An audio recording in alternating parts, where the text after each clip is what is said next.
Hi, my name is Jay, and if you weren't already aware, I, like many others, am working on making my own webcomic. And over the past month, I decided to take you guys with me on my creative journey, starting with redesigning the main trio of my webcomic universe. You guys saw me redesign Shoya, Liakai, and Ima, and they're great, I love them, but I decided it was time to move on from the main trio and give some of the side characters from my story the same amount of love. So that's what we're doing today. I'm gonna walk you through the steps it took to design, well, redesign really, a group of side characters for my story. And since this is honestly turning into a whole series where I talk about my comic and show you guys the process of making it, I think I'm just gonna keep it as an ongoing series until the comic comes out. But with this in mind, I figured I should finally tell you guys the name of my comic. Might be good to know even though we're 4 episodes deep. Anyways, so here's the big reveal. My comic is called Dying Rain, and it's a coming of age story with dark aesthetics and themes. Hello? You scared the out of me.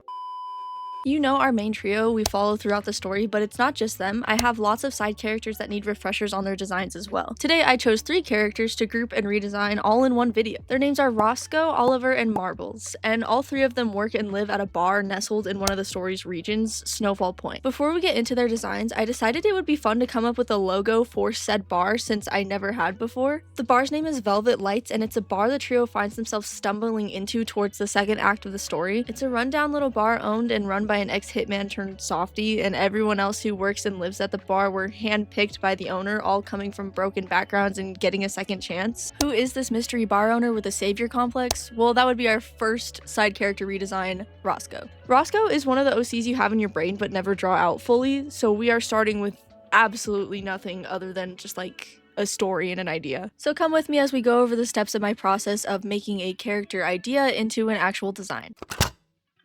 Just like my redesigns though, I first created a Pinterest board to get all the ideas I had for this vague character down in one place. And I sat at my computer furiously researching different topics and ideas because I can't just have a normal character with no symbolic value. We already know this. Okay, moving on. I put all of my favorite ideas and pictures down onto canvas and fleshed them out. I wanted Roscoe to resemble a bull, so I put some pictures to remind myself, as well as giving him a nose ring, which is something I definitely wanted to add. I had this idea of like a locks type of hairstyle that ended up looking like some horns, as well as some bullet accessories to tie in the fact that he used to be a hitman. I knew I wanted to give him some tattoos, and American traditional seemed to suit him, as well as some face scarring all over his body, but mostly his face. And as far as clothing, I wanted him to have like a casual, really simple type of vibe. He's giving tired dad, really, is what I was going for. Then I tried to picture what this character looked like to me. It took way longer since I only had internal concepts to go off of and no past art, but it was nice to have a genuine clean slate. In my head, I always envisioned Roscoe as this stern but fair bar owner with a dark past who overcame his issues and is giving the second chance he got to other people, which is nice and all.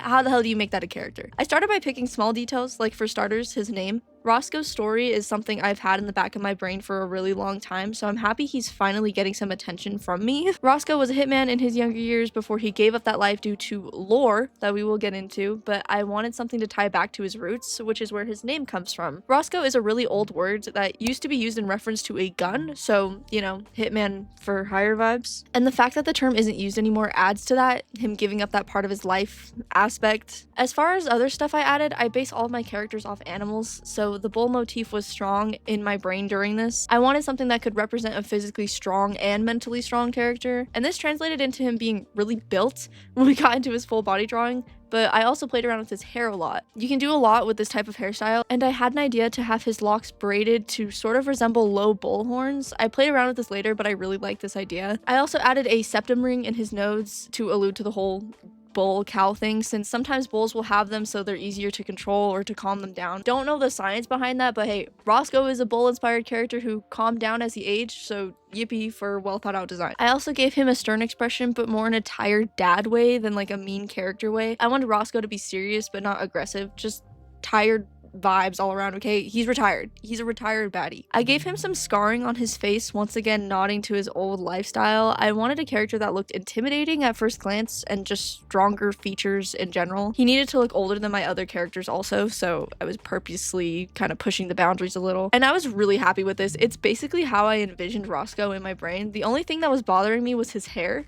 I felt like there was a lack of contrast, so I wanted to play around with the coloring, and I did.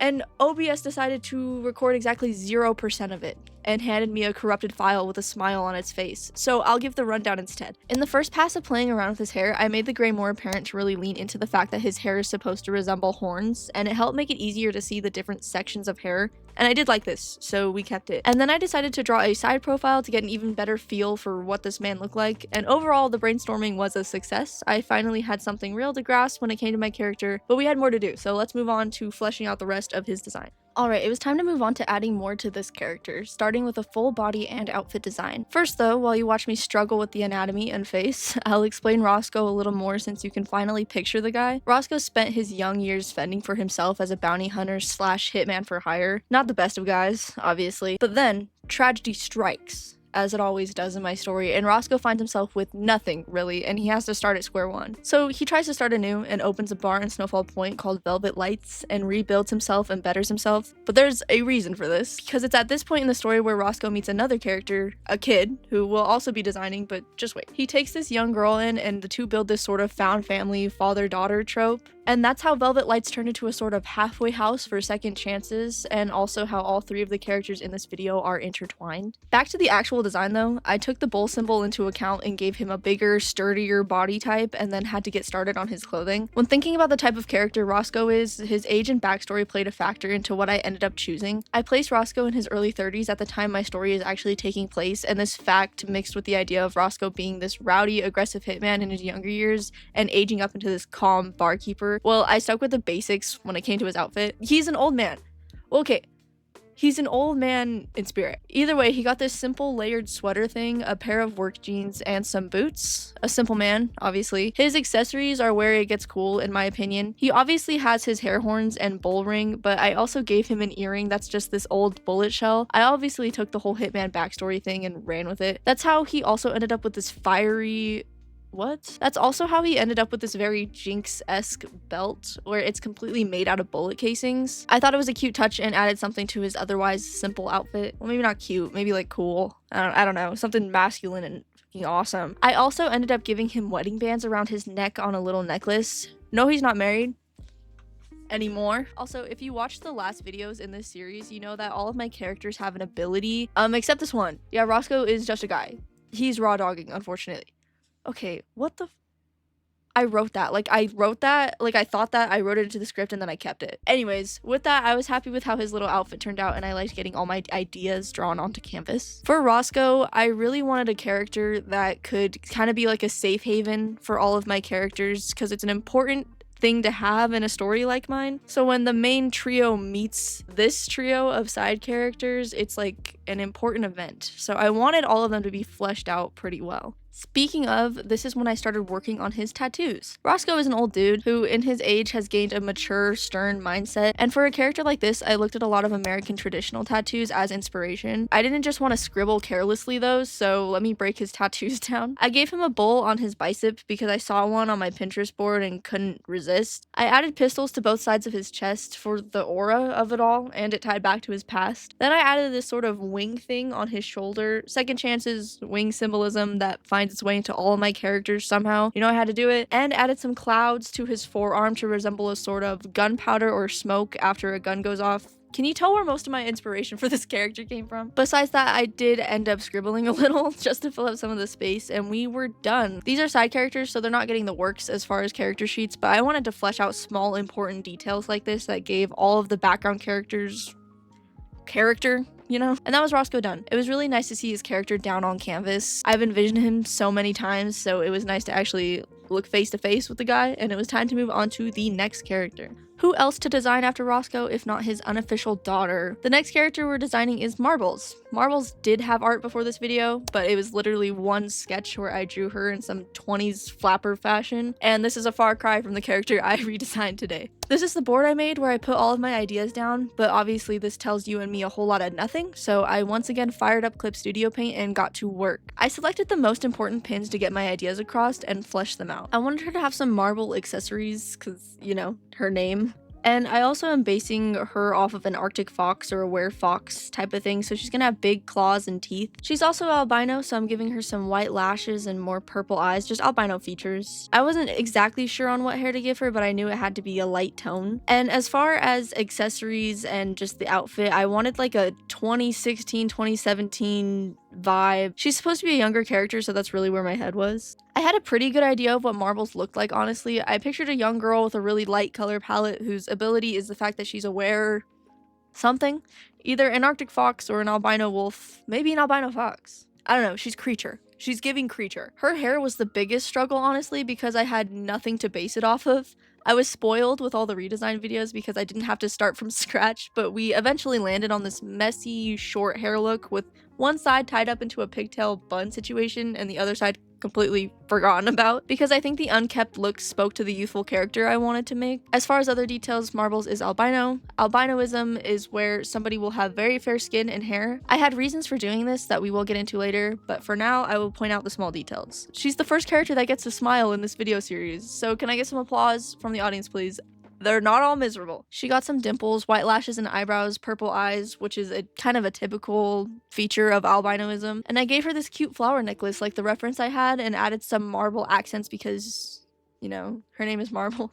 And this is what her face ended up looking like, but I wasn't done because I'm never done. And OVS was nice to me this time, so you get to see. The first thing I did was imagine what Marbles would look like with some teenage grunge makeup. I wanted to see what her eyes would look like if they popped a little more, so that was just for fun. And I also drew her side profile, focusing on her cheeriness and big teeth, all important design elements we'll get into. It was fun, but also time to move on to fleshing out the rest of her design. While you watch me make the base for this outfit design, I'll explain who Marbles even is. Marbles is a young girl who was found on the streets when she was around 10 years old by our Lord and Savior, Roscoe. He took her home, which happened to be the upstairs of Velvet Lights, and the two became a little family. Marbles grew up, and she's around 15 when my story is taking place, and the only way I can describe her is the fact that she's so strange. I was going for a very sweet character, but with this sort of unsettling vibe. I want the vibe of people being like, whose creepy ass kid is this? And then Roscoe pulled up. But we'll get more into how I incorporated this later. Pointing out some of the obvious, Marbles is albino.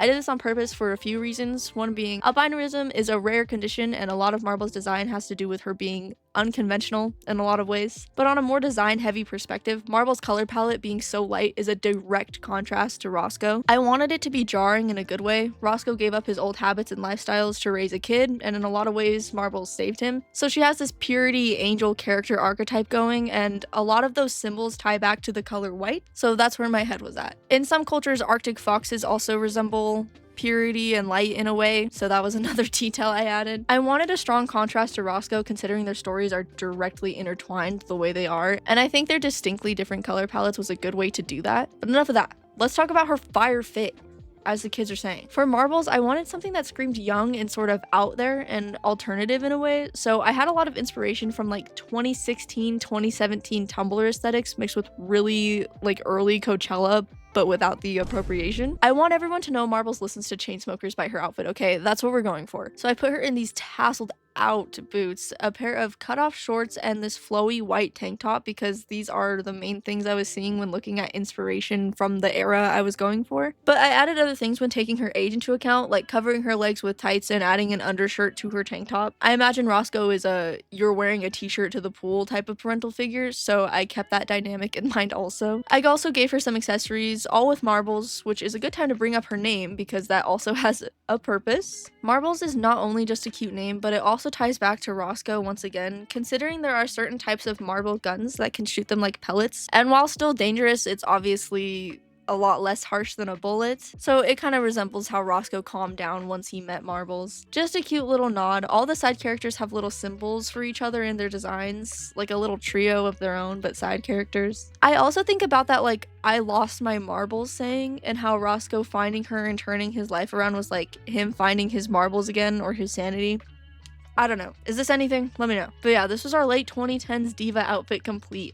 I wanted to flesh out one last thing about Marbles' character before moving on though. You might have seen hints to this in the pins I picked out in the brainstorming process and how I said Marbles is sort of sweet but out there. What I meant was in my world there are characters like Leokai who are were creatures. They can transform and have abilities based on their animals but mostly no features besides ears and tail when they're in their human-like forms. Marbles is a special case where her animal features are less separated, so her teeth and nails are bigger than normal, and she has spots of fur that come and go. She's in sort of an awkward teen phase when it comes to her ability. I added this because it gave her some character, and it also played up the idea of Velvet Lights being some sort of sanctuary for people who don't fit typical norms, hence how our main trio ends up there in the storyline. And with that huge info dump out of the way, we ended up with a finished side character. But we had one left to finish out this video. Okay. For this last character, you need some context. This is my character Oliver. I've had him for years, and honestly, don't tell the others, but he's my favorite. Oliver is different from the other side characters in this video for a few reasons. One, he could honestly be considered a main character due to his importance in the story, and two, he already has a very fleshed out design that I'm not completely unhappy with. But I added him to this video because he also stays at Velvet Lights and is directly involved with Roscoe and Marbles. Plus, I couldn't make a whole video on a design I already like, so he's just getting a refresh. I put all the inspiration Oliver has in his design onto a Pinterest board and used it as a reference to go forward and really show who this character is. I put down the important things and got to work once again. I kept seeing a bunch of feather, hair, and just overall accessories that I thought would be cool with him, as well as some upper cartilage gauges. Stuff like that looked cool to me. And then he always has a messy updo whenever I draw him, so I just wanted to make it look a little choppier and more thought out. He has ombre hair because he is a werefox, and also I put some fox pictures because I always seem to put the animal that my characters are. And as far as clothing, Oliver has a really grungy look to him that I wanted to keep. I wasn't changing much about Oliver, to be honest, just adding a few things I thought would be fun. Oliver is a bartender at Velvet Lights, and he's very much like those old ladies that work at diners who are so bitchy and rude you can't help but feel safe with them. That's Oliver's vibe. He's a cigarette mom in a 20-something-year-old dude's body. Oliver is a werefox, and I base all of his colors off of tan foxes. I use Leokai as a reference when making other were characters because Leokai is like typical werewolf in my story, and Oliver is a fox, so he's a little bit scrawnier, a little bit skinnier, and his features are a little sharper. I gave him an expression that shows he'd rather be anywhere but wherever he is. Oliver is a very apathetic, hard to read character, so he's never fully emoting. I always draw him with a messy updo, and I didn't think to change it because it suits him so well. Oliver isn't the type of character to try that hard, sort of an effortless vibe, but I added some feathers into his hair that I think suit him a lot, as well as some piercings and heavier eye makeup, alluding to the grunge vibe I was going for with him. His hair is black at the ends to mimic the fur color patterns that foxes have a lot, and Oliver has always had freckles, and I would rather die than take them away, so he's getting to keep those too. This is what his refreshed face ended up looking like, and I was beyond happy with it. I love this character a lot, so his designs are always relatively easy to come to. After this, I also had a little bit of fun, and I took off the makeup in a separate version of his head to see what it would look like, just to get a better feel. And I drew out what his side profile would look like, mostly because I felt like the fact that his hair was tied up in the back was lost in the front views of his face, so I wanted to make that more apparent. I also wanted to show that his features are pretty sharp due to him being a whole fox thing. Oliver is also a certified smoker, which isn't for aesthetics. There is a purpose behind it, but we'll get into that later. And this is what Oliver's extra headshot designs ended up looking like, but we still gotta flesh the rest of him out. It was time to move on to the flesh design for this character, and I need to take a moment, okay? When I started making this video, I drew Oliver first, so it was rough, okay? I had technical issues with OBS because I was trying out different settings, and I could genuinely feel the art block as I was sitting down drawing him, okay? It was a struggle. I took a break after drawing him before the other characters because I was getting sick. I have a weak immune system, so it's a theme with me. But on top of that, the art block was just UGH. I was pretty happy with how Oliver turned out, but was also in a burnt out haze, so we're not gonna think about that. Who is Oliver, and what is he to the rest of the characters? Oliver has honestly been around just as long as the main trio, so around 6 years. He was actually the first post on my Instagram, so he was a character that was always older than the main characters. I placed him at around 25, and he's used as sort of a guide in the story. Oliver has this character knows too much about me and everything around him vibe, and I wanted a character like this to help push the story and sort of guide our main characters and interact with them in different ways. Which is also why I came up with Velvet Lights as sort of a sanctuary where there's all of these people that are willing to give our main trio a second chance, and whether they take it or not, well, that's up to them. Oliver is this sort of like older sibling type of figure to the main trio. He's jaded and sort of muted personality-wise. I picture him as really sarcastic and sardonic, but he's a good person to a fault. He grew up by himself, living from motel to motel, fending for himself, a common theme in my story. Dying Rain is a coming-of-age sort of story about characters changing in different ways and how somebody's environment can impact them, and it's sort of just watching all of these characters deal with their traumas. Oliver did anything to survive and to make money, even if it directly hurt him, and he made himself a target in a lot of ways, but eventually he got a second chance and started working at Velvet Lights after meeting Roscoe. And that's where he is when this trio meets him. Him and Roscoe have this like weird relationship where Oliver pretends he wants nothing to do with him, but is secretly really grateful that Roscoe helped him out. Oliver's the coworker that complains through every single second of the workday, but would never quit his job. As far as his design, he's always been very androgynous. I like characters with that sort of detail. I think a character with a masculine name who has prettier features than most of the other characters is a cool contrast, and I like it. A big inspiration for him was Ash Lynx from Banana Fish, because I was really into that story when I was younger, at the time I was making these characters. As far as his outfit, I had a very clear vision. Like early 2000s grungy aunt vibes all mixed together, if you can imagine. Just like walk with me, okay? I put him in some baggy low-rise jeans, which probably aren't meant to be baggy, but Oliver is a smaller character compared to the others. Lots of things were stunting this man's growth, okay? He also got some old Converse, a slim tank top with this sheer sweater over top that hangs off the shoulder. And as far as accessories, he has this carabiner on his belt loop. I imagine it holds keys to the bar for when he's opening or closing or needing to get into storage closets, as well as some earthy necklaces that I thought suited him. I just wanted people to know that Oliver listens to Alanis Morissette, alright? I purposely had him smoking in his full body reference because it is a part of his character. Oliver has bad habits that he can't quite kick. He isn't a soft character like Roscoe. He's a character that definitely has faults and room to grow, and I think giving characters meaningful vices can show that in a really easy way. Another thing I want to note is the green present in Oliver's design. I always thought it suited him, but when thinking about the other characters, there's actually cool things that I thought about. Oliver's green is sort of a desaturated chartreuse, and chartreuse is actually the only color that shares a name with alcohol, and he works at a bar. Roscoe saved him by owning said bar and taking him in. I just think it's a cute detail. And Oliver kind of reminds me of like olive green. So he's just green. In my brain, he's green. And that was his outfit and character lore drop out of the way. And now we got to move on to tattoos. I don't see Oliver as having a lot of tattoos, plus he's covered in freckles, so I think it would just look like a lot design-wise. But I always did picture Oliver having something on the back of his neck or in between his shoulder blades. And I went with a target in brown ink because I think the earthy tone suits him. The target symbolizes Oliver's past and his lifestyle of sort of not caring about what situations he gets into. He sort of disregards his safety a lot just for a means to an end or a way to survive. He sort of has a whatever happens happens mindset, and he was just desensitized to a lot of things. And I wanted his tattoo to be something that resembled the target he put onto himself with his own apathetic nature. The last thing I drew was a quick little sketch of the cigarettes Oliver smokes. I wanted to make my own knockoff Marlboro based on the region Oliver lives in, Snowfall Point, which is this little mountain town, and the smoker aspect is big in his character, so I thought it would be fun to add this to his reference sheet. And with that, I was done with Oliver, which means I was done with